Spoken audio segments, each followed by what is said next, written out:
This morning, here in part 3 of this 8-part series, Be Killing Sin, 7 Sins That Will Eat You Alive, we are taking up our second major sin that we'll be putting our sights on, another sin that will eat you alive and that will kill you if you don't kill it. And so this sin is the sin of pride, obviously one that you probably expected to be on the list. In a class like this, the sin of pride, and I'm going to use the word pride and vainglory interchangeably today, and I'll explain why I like that archaic word vainglory when we think about pride in a moment here. But pride is one of those perennial sins that all of us have to deal with. And it's a sneaky one. It's such a sneaky sin because some of the ways that pride shows up actually doesn't even look like pride at all to us in the moment. And some of the ways that we're proud are actually some of the ways that we feel the most holy. Right, like think about the kind of worm pride where we would, refuse to actually believe and take hold of by faith the reality of Christ's forgiveness. And so we would just wallow in our sin. Woe is me. We would continue looking at our old sins that Christ has killed, that he's forgiven, and continue to act as if he's dealing with us in light of those sins, rather than by faith believing what he said and saying, no, the Lord's forgiven me of those sins. It's actually a kind of pride, a worm kind of pride, where we would say to God, no, the cross wasn't enough. I still have to feel bad enough for my sin for long enough before it'll be forgiven. I need to do some penance. And so pride is one of those sneaky sins that is really difficult to see in every one of its manifestations, and really difficult to see often without the help of brothers and sisters around us who can look at us from outside. It's a universal temptation for us because to be fallen is to be sinful, and to be sinful is to be proud. On some level, all sin is wrapped up in pride, because all sin is basically the declaration to God, I don't have to follow your law. I don't have to do what you tell me. I'm my own captain. I'm the captain of my own soul. I'll tell you what is good and what is bad. Don't tell me what to do. Right? All sin fundamentally, because it breaks the law of God, is an act of pride somewhere down the line. So pride is universal amongst the fallen, and this should strike fear into our hearts, a godly sort of fear, because as the Apostle James tells us, and he's quoting from the Greek translation of the Old Testament from Proverbs 3, that God opposes the proud, but gives grace to the humble. God opposes the proud, but gives grace to the humble. So if this is a universal temptation, and if we give way to it, we put ourselves in an oppositional attitude to God. That's not the right word, but if we put ourselves in opposition to God, then we ought to be very, very fearful of this sin and keep a watch for it. So this morning, we'll look basically at four parts here. Number one, the anatomy of pride and vainglory, basically defining it again and looking at where it comes from. Number two, we'll look at the marks of the vainglorious man. So what would mark somebody who was given to this sin of pride and was not mortifying it? Number three, the fruit of vainglory. So what, if you just gave way to it, what kind of fruit would pop up in your life, and what would you see growing up around you? And then finally, we'll talk about the slow path to humility. And this, it really is a slow path for us all, the slow path to humility. And we'll look at this corresponding virtue that God intends and in Christ will see worked into the grain of our souls, so that, by the time we're glorified, we will be a humble people. Take it to the bank. We will be a humble people by the time the Lord is done with us. And so hopefully we can look forward in faith and believe in God's promises there and look at what that might look like in our lives.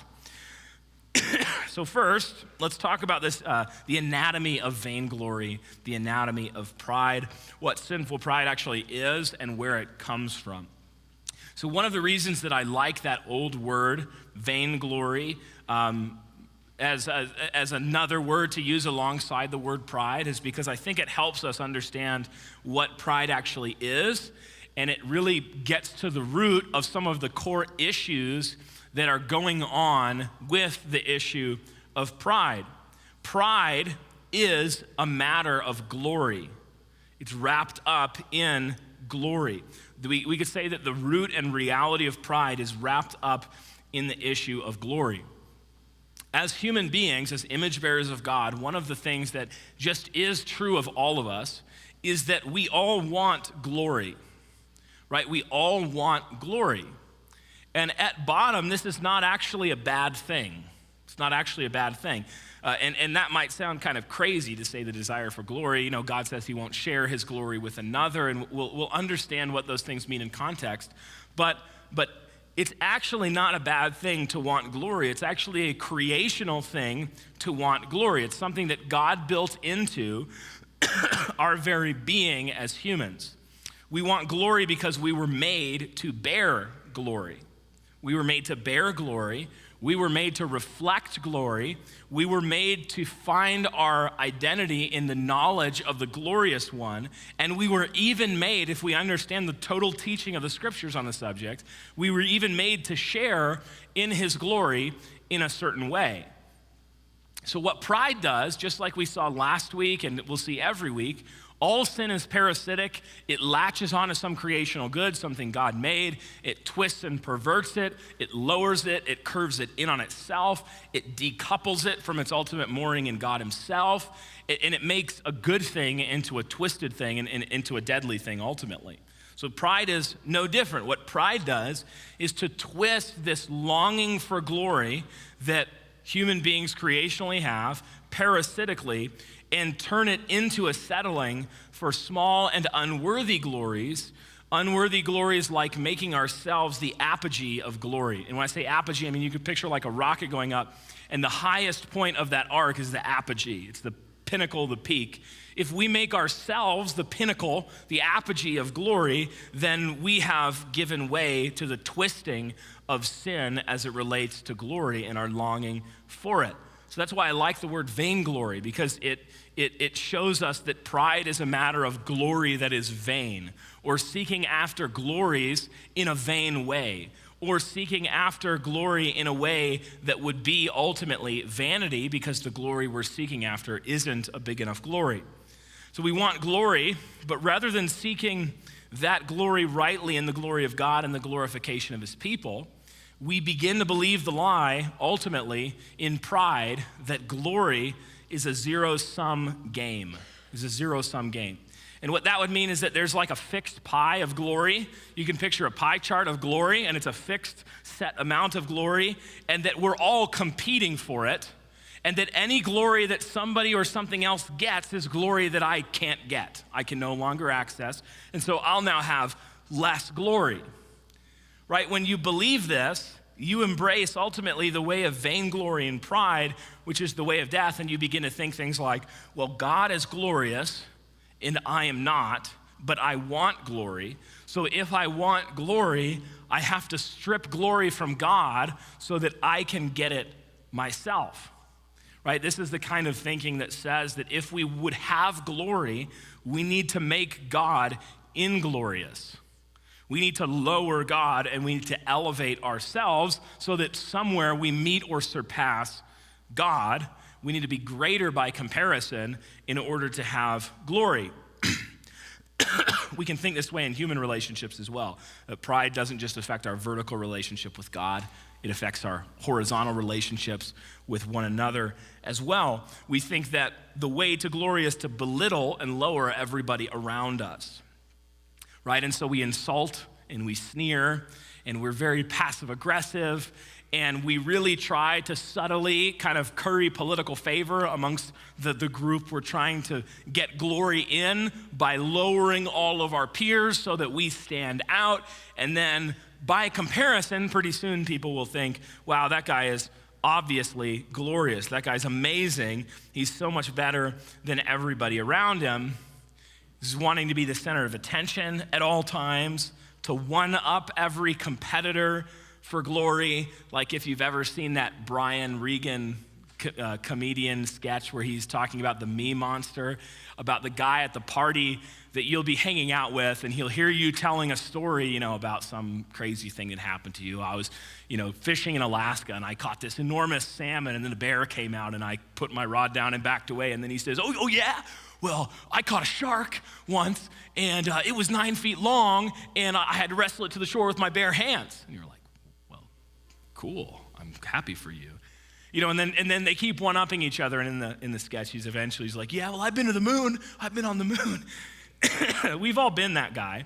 We've all met that guy at some point. The me monster is believing ultimately that if he is to have glory, he has to get it by lowering everybody else, because glory is a zero-sum game in his eyes. And the problem with all of that thinking is that it gets glory completely wrong. Right? It falls victim to a single basic miscalculation, and that is that glory is actually not a zero-sum game. That's not what glory is. Definitionally, it's not what it's like, it's not how it works. There isn't a fixed pie of glory that we're all bickering over. And if you get some, it means I get none, or I get less. And if I want more, I need you to get less. Why not? Well, because of who God is and what God is like. Because of who God is and what God is like, that is a false view of glory that ultimately is a prideful twisting of the concept of glory. I like how Peter Leithart puts it, and this is actually in a commentary on the Gospel of Matthew where he writes this. He said, God never runs out of glory to give. When he has bestowed glory so that all is glorious, he still has infinite resources of glory left to bestow. Glory is not a zero-sum game, but an infinite sum game. God's light is light because we are lights. God is a sun and glorified as sun when we shine like suns. This is the Father of Jesus Christ, the God who glorifies by giving glory, the God who has infinite glory to give. You are the people of this God. Freely you have received glory. Go and freely give. The vainglorious man thinks that he becomes glorious by lowering everything and everyone else, even God, so that he stands tall above them all. But this is not the way to true glory. That's what pride believes about glory, and it's wrong. True glory raises everything else around because that's what God's glory does, right? God's glory overflows. God's glory pours out, God's glory fills up, God's glory creates, God's glory elevates, God's glory glorifies.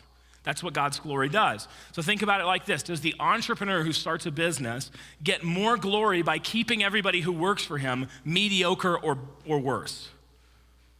Is that a glorious businessman? No, that's a brittle fool. He will ultimately destroy even his own glory in that way. And we've all worked in those environments, or many of us have probably worked in those environments. You get on an organization and you quickly realize that one of the guys at the top is obsessed with himself and will therefore surround himself only with the most mediocre of men so that he can feel great all the time.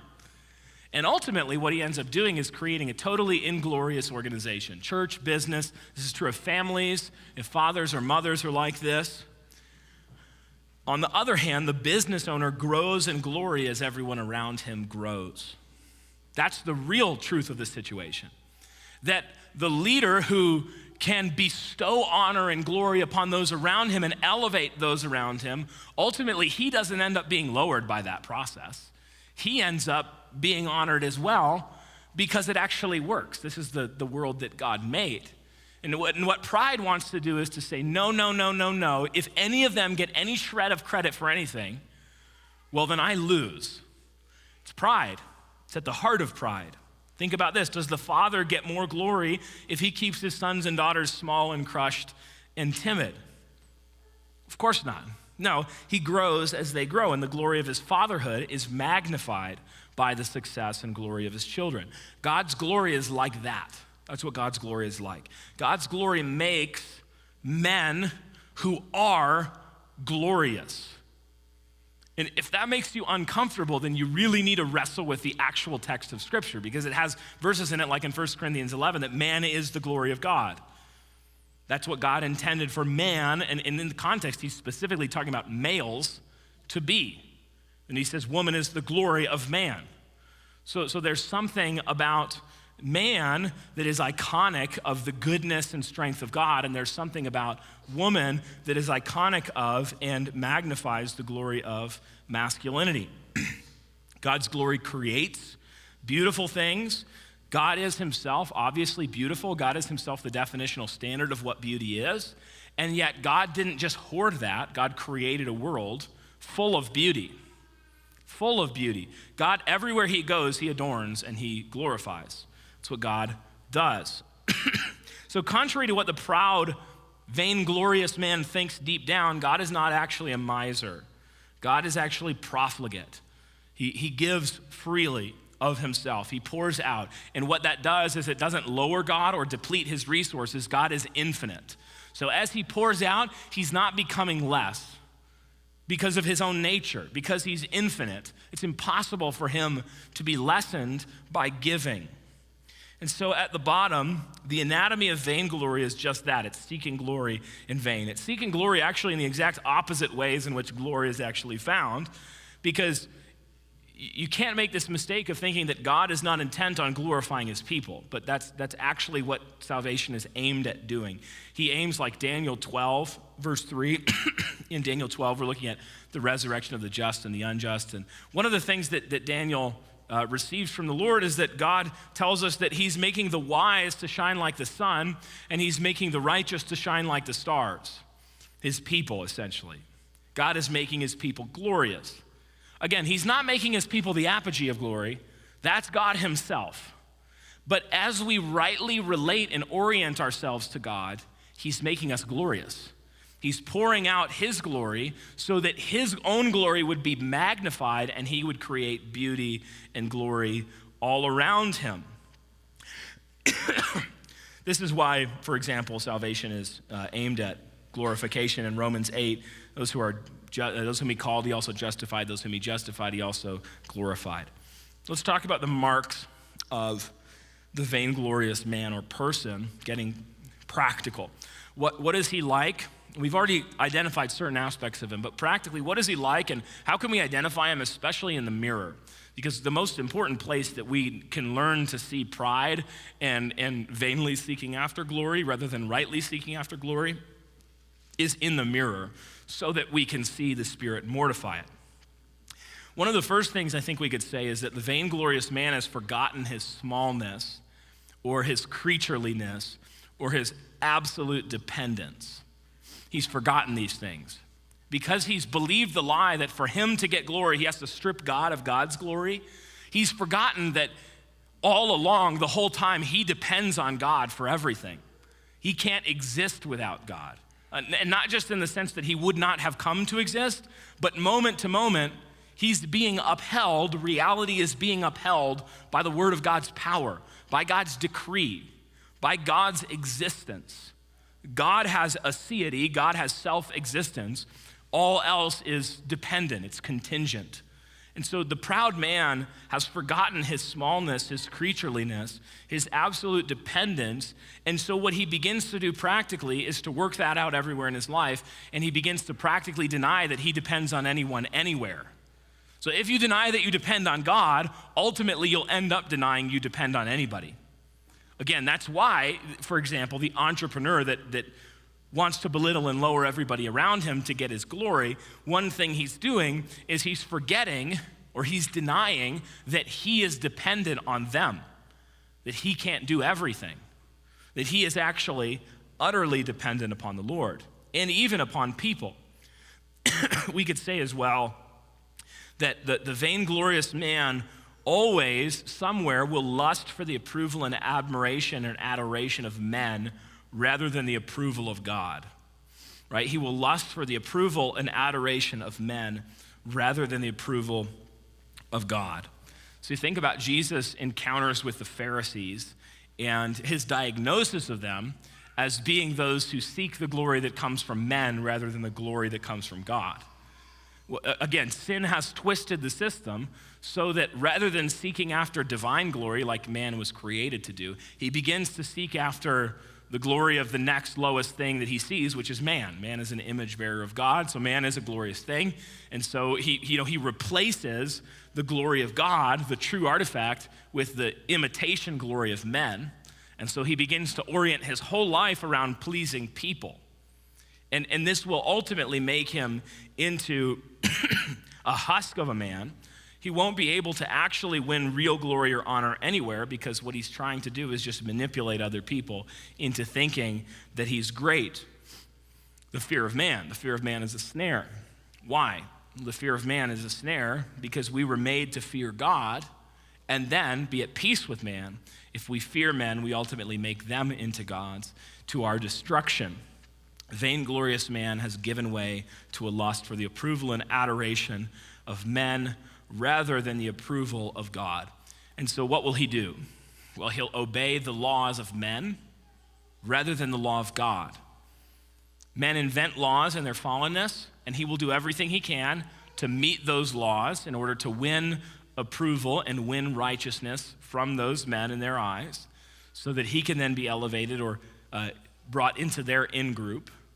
You could read the book, The Abolition of Man, and That Hideous Strength is a nonfiction by C.S. Lewis and a fictional work that really get into the anatomy of this tendency of people to want to become part of the inner rings of men and work their way into the inner ring of people in this exact way.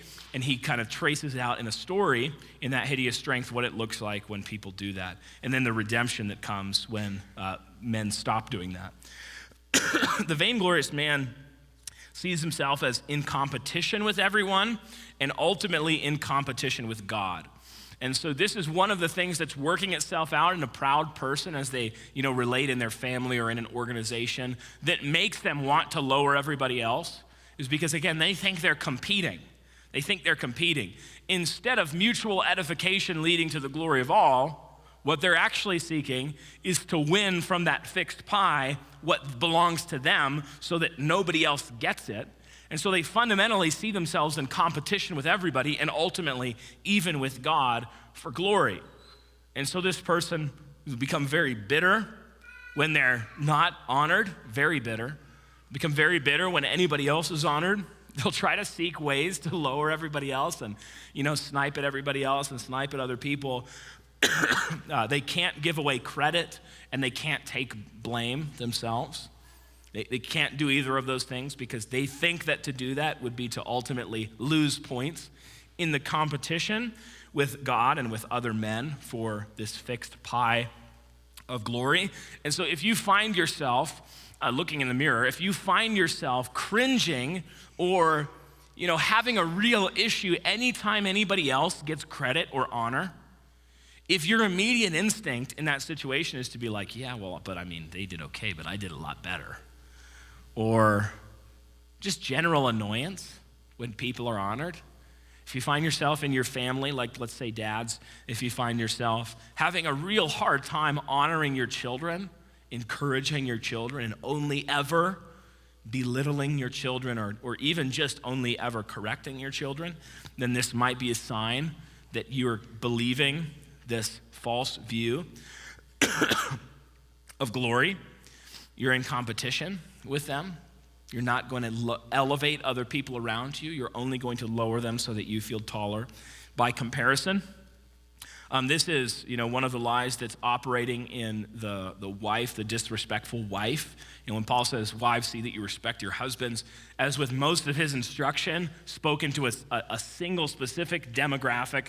Like when Paul says, children, obey your parents, he's speaking into weakness. He's giving that instruction because children not only ought to obey their parents, but because they actually find that difficult. And so they need the command to be given.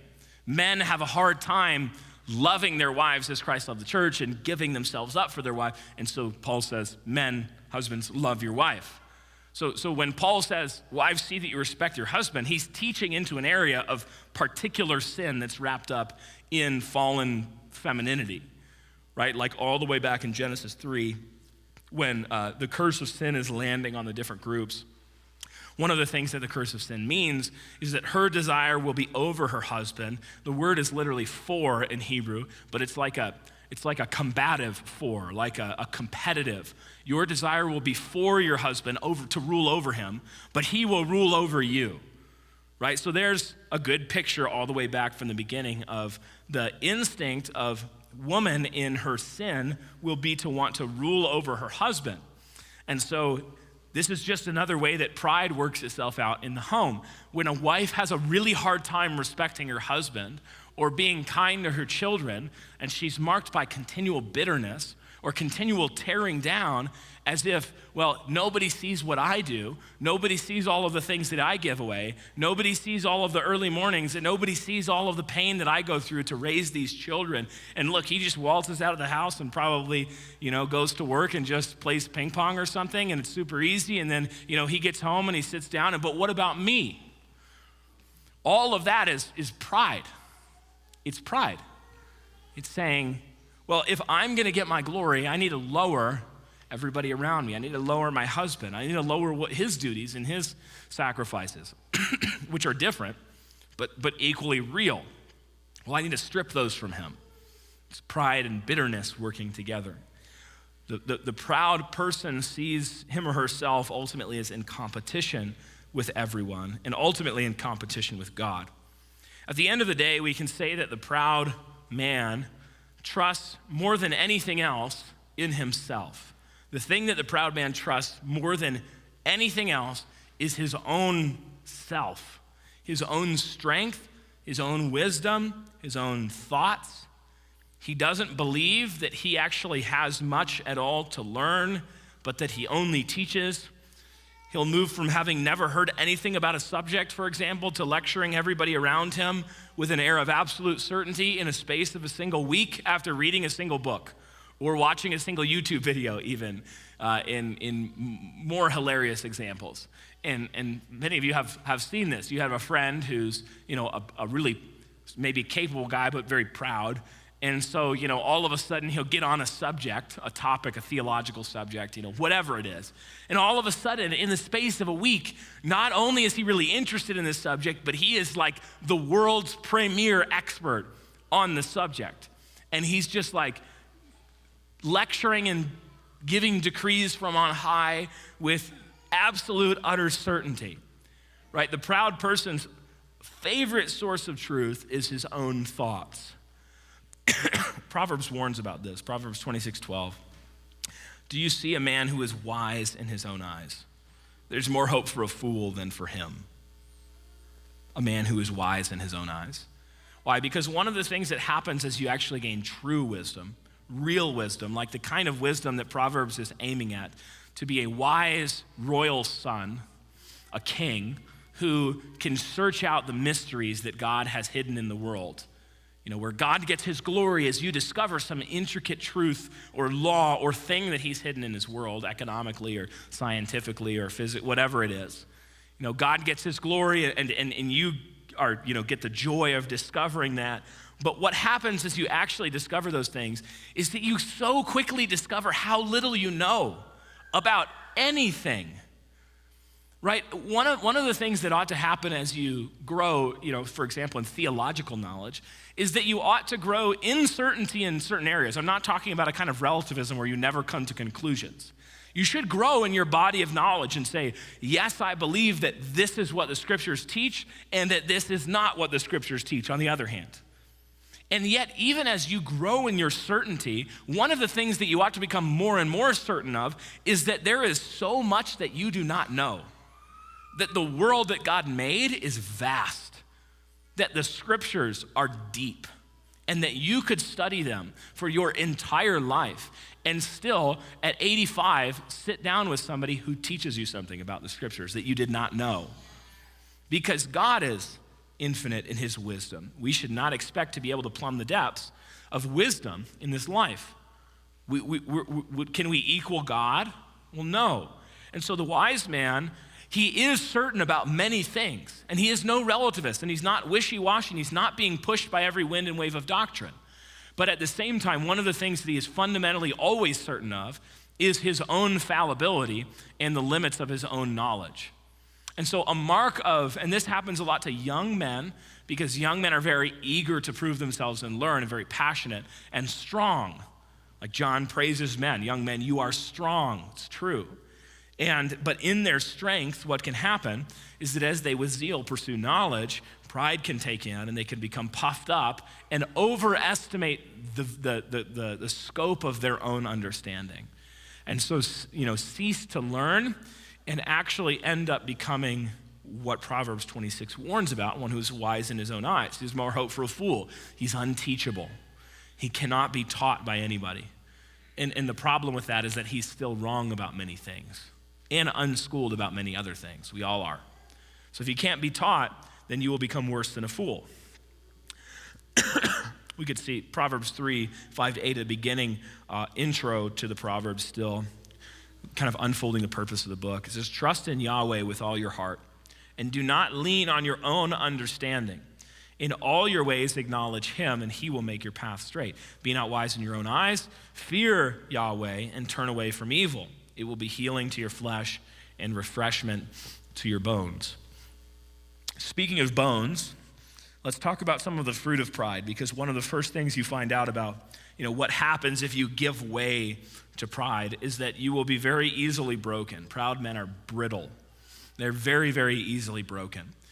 There's a line I think it's an Andy Wilson book, where one of the characters says that. It's always stuck with me, that pride is a brittle bone, easily broken.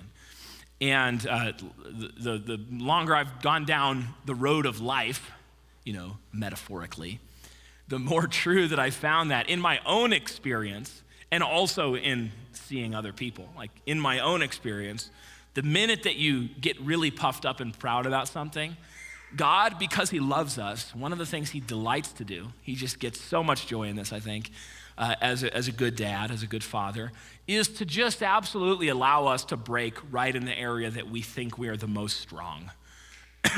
Right? When we think we're so strong, God will often just say, okay, let's give you a week of experiencing what it's like to rest on your own strength and understanding. In this area where you think you're quite strong, boom, broken. Men who are proud are easily broken. They're also easy to manipulate by yes men and by sycophants, because if you love the glory that comes from men, you will surround yourself with people whom it seems are easy to get that kind of glory from. What are those kind of people? Yes men. People who never correct you or say you're wrong or make fun of you as a good friend ought. They'll just be yes men or sycophants, and he'll just kind of puff you up, and you'll be like the chief Duffelpud on Cowardice Island in the Voyage of the Dawn Treader, who's this chieftain of this tribe of absolutely stupid creatures who are so dumb. They're absolutely dumb. Like, one of the things they do because they're so dumb is that they boil their potatoes before they plant them to save time, so that after the potatoes grow up, they'll already be boiled. So they're that dumb, and the chief will walk around, and anything he says, he's immediately surrounded by a chorus of his other Duffelpuds who are like, you know what, never heard a better word spoken, chief. You're the smartest man around. Just watch our chief. You'll learn how to talk pretty. And he'll say completely contradictory things like, the tomato is red, and then they'll be like, oh, yeah, never seen a more red tomato. Sorry. And now the tomato's blue. And they'll say, oh, you're right, chief, never seen a more blue tomato. And they're just that dumb, but they're puffed up with pride completely, and they just completely sycophantically, that's not really a word, puff up their chief. And this is what people become like when they're proud. And so one of the fruits that you'll see in organizations led by proud people, families led by proud people, if you yourself are proud, you'll find that you don't have anybody around you offering you actually substantive criticism ever. And the reason why is because you have rejected all of the criticism you've heard from everybody and cut them off, people who actually love you enough to criticize you, that pretty soon those people don't exist in your life. And so you should tremble if you don't have anybody in your life, not necessarily one guy who just always tells you how dumb you are, but if the people in your life generally can never offer you criticism or correction, you are probably extraordinarily arrogant. You're probably very proud. You ought to have friends, brothers, sisters, your spouse. You ought to have people in your life who can tell you that, respectfully, lovingly, they think you're wrong or they think that you're caught in a sin in some area. Proud men are easy to manipulate by yes men and sycophants. Proud men will make themselves the single failure point of everything they're involved in. Make themselves the single failure point of everything they're involved in. So another fruit that you will see is that when you have a really proud person, or if you are a really proud person, you'll find out that you'll find yourself saying things like, well, if I don't do it, nobody will. Or if I don't do it, nobody will do it right. Be careful. Be careful. You've made yourself the single point of failure in everything you do. You ought to be surrounded over time with people who are doing things way better than you could do them, right? Like, I could not do all of the things my wife does better than she could and does, because they're not the duties given to me. I wasn't fitted for them. I would not do as well as her at being an oikodespot, a keeper of the home. And so if I am a humble man, then over time what that should look like is that I'm surrounded by competent people who are doing things that I could never do, or they're doing things better than I could do them. And if I were to, get sick for a month, things would keep going. Stuff would still get done. People would still be served. The mission would still push forward. But if you're proud, you'll tend to make yourself the single failure point of everything you're involved in. Proud men will make harsh homes, another fruit that surrounds the proud man. Proverbs 13:10 talks about this. He says, by insolence, and this word insolence it's wrapped up in pride. It's like somebody who disrespects any authority above them. They're insolent. They're the insubordinate private who won't, give proper deference to his captain because he's proud. He's unteachable. By insolence comes nothing but strife, but with those who take advice is wisdom. Again, he's contrasting pride and humility here in Proverbs 13:10. Proud men will make harsh everything, but harsh homes particularly.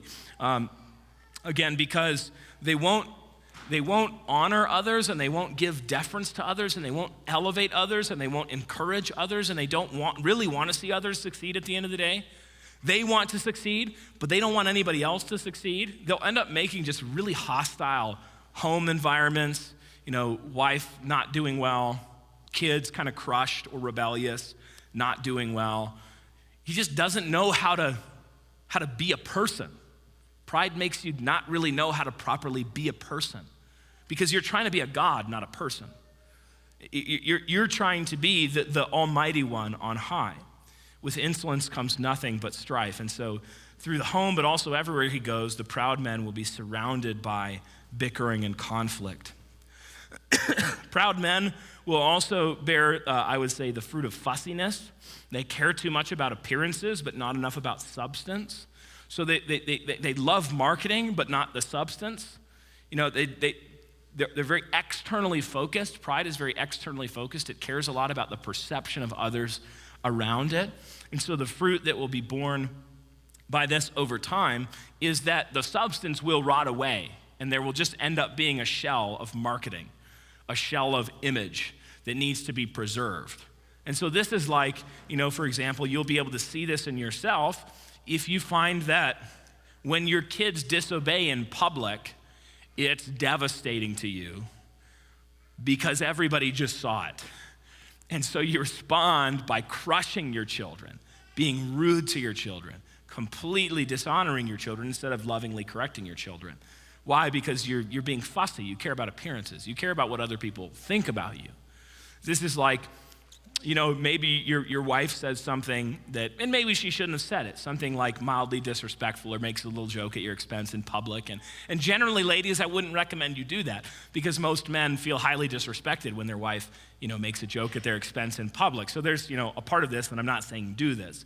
But let's say your husband and your wife, maybe she even sins and says something like that, and you're just like instantly enraged.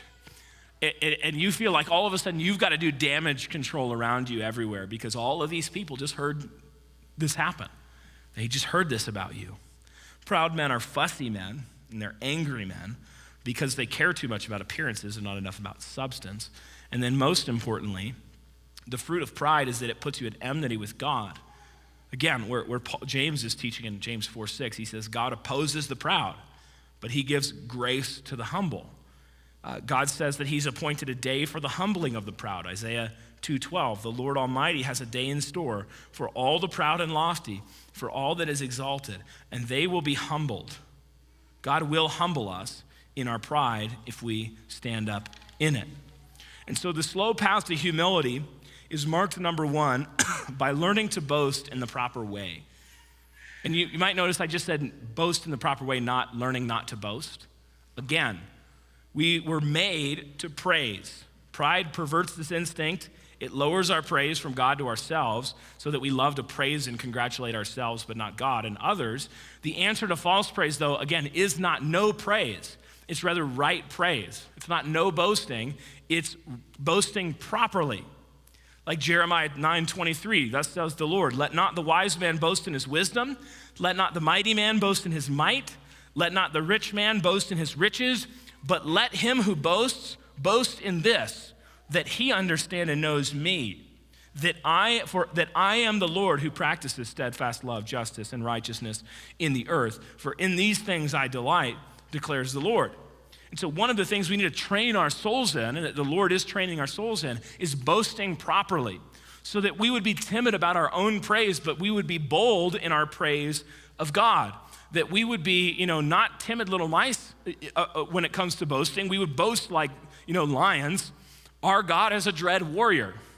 We would, look at Elijah boasting over the prophets of Baal and boasting over their false God. When he's like, your God, maybe he's on the toilet. And then, okay, my God, this isn't hard enough. Let's pour more water on the altar for him to burn up because my God could lick your God any day of the week. It's like a playground fight in the adventures of Huckleberry Finn or Tom Sawyer, where the little boys are boasting in their daddies. Well, my dad could lick your dad, except we're actually right. The Lord, our God, really is a dread warrior. He is altogether mighty. And so teach your soul to boast in the Lord. Number two, the slow path to humility will be marked by ceasing to compare ourselves to what is pitiful next to God. One example would be stop comparing yourself to other people. Stop making people the mark of how glorious or inglorious you are. Look to God. Look to God and be humbled. Paul in 2 Corinthians 10, not that we dare to classify or compare ourselves with some of those who are commending themselves, but when they measure themselves by one another and compare themselves with one another, they are without understanding. The point is that if you compare yourself to another person, even if you come out looking really good, it's not that important. It's not that meaningful because you haven't compared yourself to something that hard to beat. And we can all be selective in our pool. We can all pick somebody easy to compare ourselves to. Like, I know I just had an outburst of anger at my wife and I was super harsh and need to repent, but at least I'm not an alcoholic like my uncle. Well, congratulations, you're not an alcoholic like your uncle. Okay, but still go and humble yourself and repent of your actual sin. You can't repent of his sin. You have enough of your own to be going on with, right? So we compare ourselves to others as a way to elevate and also to avoid the hard work of humility. Remember what the Lord has done for you without your help. It says, and you shall remember the whole way that the Lord your God has led you these 40 years in the wilderness, that he might humble, testing you to know what was in your heart, whether you would keep his commandments or not. And he humbled you and let you hunger and fed you with manna, which you did not know, nor did your fathers know, that he might make you know that man does not live by bread alone, but man lives by every word that comes from the mouth of the Lord. Deuteronomy 8:2-3. We remember what the Lord has done for us without our help, and it humbles us. We remember that we did not forgive our own sin. We did not create ourselves. We did not give ourselves any of the strengths or weaknesses that we have. We did not give ourselves any of the time or season we live in. We did not give ourselves any of the resources around us that we use in order to accomplish. We remember that we didn't create any of our friends or brothers who spur us on and help us and encourage us and make us more glorious, right? We remember that God alone has done all of those things. And so how stupid would it be to boast about those things? How stupid, when your kids buy you a birthday present with money you gave them 8 minutes before, they tend to boast about it like, oh yeah, look what I got, Daddy. And you look at it and you laugh and you're like, you bought me that with the $5 I gave you. Like, good job. And they love it. It's great. You love your kids, whatever. But that's kind of what we look like when we boast in the things that we do, even the things that genuinely were really hard that we accomplish. God's like, yeah, good job. I gave you all that. I gave it all to you. Remember the ephemerality, the fleeting nature of that which you will be continually tempted to build your confidence on. Proverbs 18, 10-12. The name of the Lord is a strong tower. The righteous man runs into it and is safe. A rich man's wealth is his strong city, and like a high wall in his imagination. Before destruction, a man's heart is haughty, but humility comes before honor. In this proverb, we see contrasted the actual strength of the Lord as your strong tower with the strong tower of the rich man who trusts in his wealth. There are all sorts of things you'll be tempted in pride to put your hope in and to build your confidence on. Things like money. Look at how much money I've earned and saved and I've traded and whatnot, and I'm so very clever. And if you put your hope in that instead of receive it as a gift to be used for God's glory and others' good, then you're like the rich man who in his imagination has this strong tower, but before destruction, a man's heart is haughty. Humility comes before honor. You're going to die. You're going to die, and what will your riches do then? What will your strength do then? What will your accomplishments do then? We would say that we need to listen more, be silent more. The Lord hears the prayer of the righteous. It says as well that whoever ignores instruction despises himself, but he who listens to reproof gains intelligence. The fear of the Lord is instruction and wisdom, and humility comes before honor. Proverbs 15. And so we fear the Lord. The fear of the Lord is instruction and wisdom, and humility comes before honor. Proverbs 15. We reject ultimately the notion that glory is a zero-sum game. And I'll leave you with this because I think this is the most important thing that you could get when you're thinking about pride. Because a lot of us think about pride and we think just like, okay, I need to think less of myself or I need to lower myself. And there's a way in which that is correct. If you think that you're God, you clearly need to lower yourself. You need to lower your expectation because you that's a job opening that's you're never going to fill. You're not a qualified applicant. So if that's you, then you need to lower that fairly significantly. But I think one of the biggest problems as we think about pride is this belief that the avoidance of glory is the goal, and that glory is a zero-sum game. That we need to avoid glory because if we get any glory, then we're stealing glory from God. And that's exactly opposite. No, God is glorified as he glorifies his people, as God pours out his glory. So think about all of those passages we just read. One of the themes that we've heard over and over is something like, at the end of that Proverbs 15, humility comes before what? Honor. So the wise man actually is aiming for honor. He actually is. The proper honor. The glory of a creature at peace with his creatureliness. The glory of a created thing being and doing that which God created it to be and do. That's real glory. So if you're an image bearer of God, you are a glorious thing insofar as you do what God created you to do, and insofar as you are what God created you to be. This is why we have passages like James 4:10. Humble yourselves before the Lord, and he will exalt you. Or 1 Peter 5:6-7. Humble yourselves, therefore, under the mighty hand of God, so that at the proper time he may exalt you, casting all your anxiety on him, because he cares for you. And so ultimately, humility is aimed at proper glory. I think this is something that we need to remember and reclaim in our Christian theology, is that pride is not caring little about glory. Pride is properly seeking glory in the glory of God and the approval of God.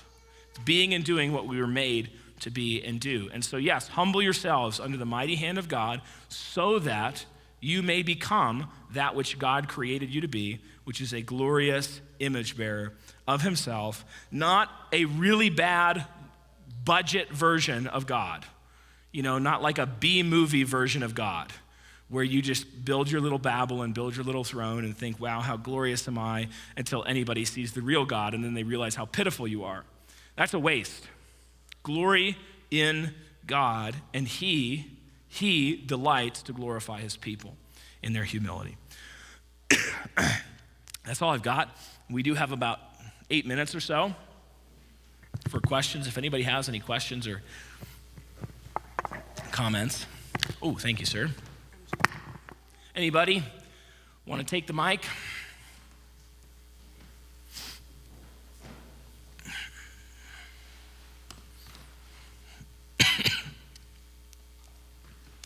Mr. Jockler, why not? Since nobody else says anything. One area where I find myself really showing this sin is constant grumbling, constant irritation. I'm very easily irritated, mostly because I think if everybody would just do things the way that I do, then life would be a lot better for everybody. So I don't know if you have anything in particular to say about that sin of constant grumbling out of a source of pride. Yeah, that's, man, I can identify with that. Not because I do it too. I mean, other people. I've seen a lot of other people do that. No, this is actually like God gives us, I think, he loves to, he's like a schoolmaster. He loves to give us tests and then, applications, and then we walk through something, we fail, he gives us tests, he builds something in us, then he knocks it down, and then over time, it's like we learn our lessons. And this is one of those lessons, I think, that particularly men who are zealous and do care a lot, they're not apathetic. They're not just lazing about all the time. They're men who do care deeply about, the tasks that God has given them. And so, out of that, because they pursue competence, there's this danger that comes along with that of, again, starting to actually believe that you're the only one who can do anything, and starting to believe that everybody around you are actually like, if they would just be more like you, everything would be better. And one of the things that I think is really helpful in fighting this is to seek competent friends and to be surrounded by people who actually are competent and humble and competent. Because nothing, helps to burst the bubble of your own pride like being forced to realize that somebody around you actually really is way better than you at something. So that's one way that I think you can grow in humility, and that God delights to provide for us, are people who essentially show us how wrong we are in that. And the other aspect that I think would be important to consider as we look to God as our model of humility, God as our model of the good, and consider how God relates to us. It's like, is God better than me at everything?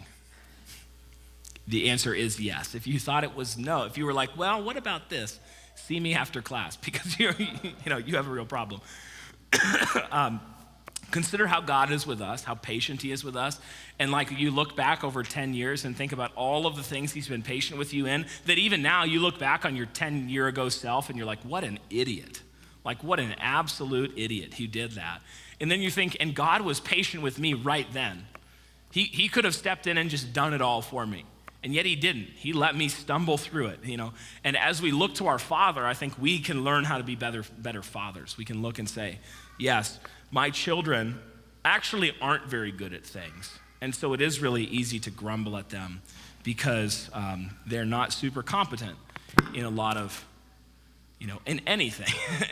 But I'm talking about young children especially. But how are they going to grow in that unless I step aside, humble myself, and encourage them and honor and elevate them? And it's like the classic, do unto others as you would have them do unto you. Nobody wants to just be crushed and watch their, like the cliche of your dad, you never learned how to work on cars because like when you tried to help your dad, he was like, put that down, you can't do it. He just did everything because he was a perfectionist. Think about how you would want to be treated as a son or as, a subordinate, and then be honest with yourself about where you're falling short, confess, repent, and press forward in faith, and then trust the Lord for actual growth. But yeah, I too do that.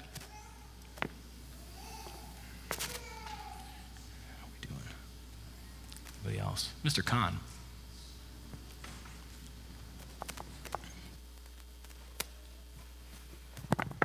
So in the conversation with pride, there's a lot of forms of false humility. Self-deprecating humor is one of them. But how do you guard yourself against the forms of false humility?